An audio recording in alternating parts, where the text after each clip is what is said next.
है करामात हो गई, मुलाकात हो गई, सारे कहते हैं करामात हो गई। दुनिया दीवाने मेरे साथ हो गई, सारे कहते हैं करामात हो गई। मुलाकात हो गई, सारे कहते हैं करामात हो गई।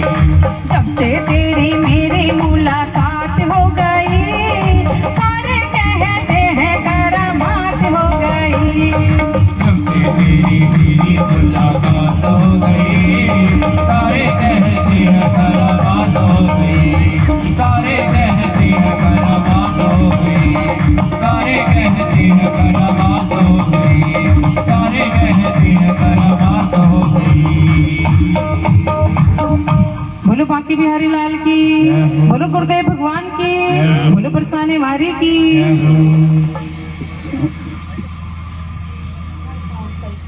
बोलो बांके बिहारी लाल की जय जय श्री राधे, जय जय। श्री राधे। ने पंचम वेद महाभारत की कथा। आज पांडवों ने भगवान को अपने घर रोका रात्रि को। 12 बजे रात भगवान खड़े उठे। 12 बजे खड़े उठने के बाद भगवान आज धर्मराज युधिष्ठिर के पास गए। अरे वही ज्ञान भगवान ने जो अर्जुन को गीता उपदेश कुरुक्षेत्र में दिया था, वही गीता उपदेश आज भगवान ने रात को धर्मराज को सुनाया, वही ज्ञान सुनाया। इस कारण से धर्मराज युधिष्ठिर ने सुना, यहां से निकाल दिया। भगवान समझ गए ये धर्मराज युधिष्ठिर हमें अपना छोटा भाई मानते हैं। आपके घर में जब छोटा बच्चा कुछ बोलता है, आपको लगता है ये बच्चा बेवकूफ है, उसका प्रवचन आप पर लागू नहीं होता। पर वही बात जब कोई घर का बूढ़ा बोलता है तो आपको समझ आती बात ठीक है। धर्मराज युधिष्ठिर 54 साल के हैं, अरे भगवान कन्हैया 34 साल के।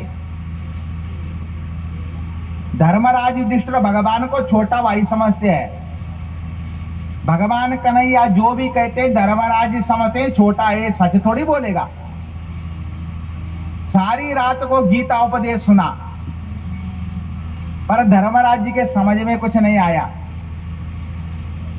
अर्जुन ने सुना तो महाभारत का विजेता बन गया, भगवान पर विश्वास कर दिया।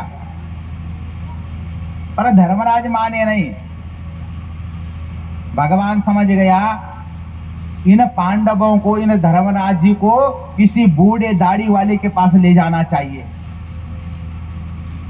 आज 5 पांडवों का हाथ पकड़ करके भगवान कृष्ण माता द्रौपदी के साथ उस कुरुक्षेत्र पहुंचे महाराज, जिस कुरुक्षेत्र में पितामह भीष्म बाणों की सैया पर पड़ा है।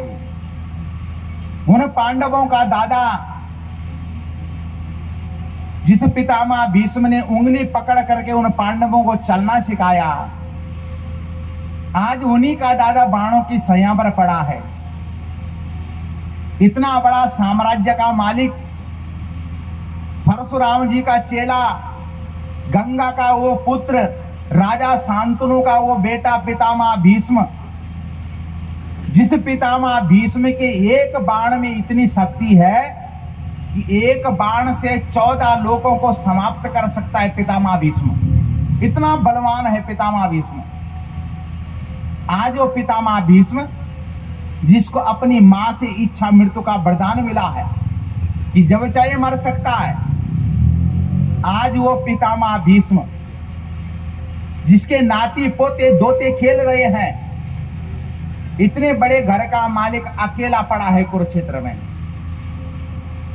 पितामह भीष्म तुम हमको संदेश देना चाहता है कि जब अंत समय आएगा तो अकेले ही रहना पड़ेगा। इतने बड़े घर का मालिक अकेला है महाराज। आज पितामह भीष्म को कोई पानी नहीं पूछ रहा है, सुनो ध्यान से। पितामह भीष्म को कोई पानी नहीं पूछ रहा है,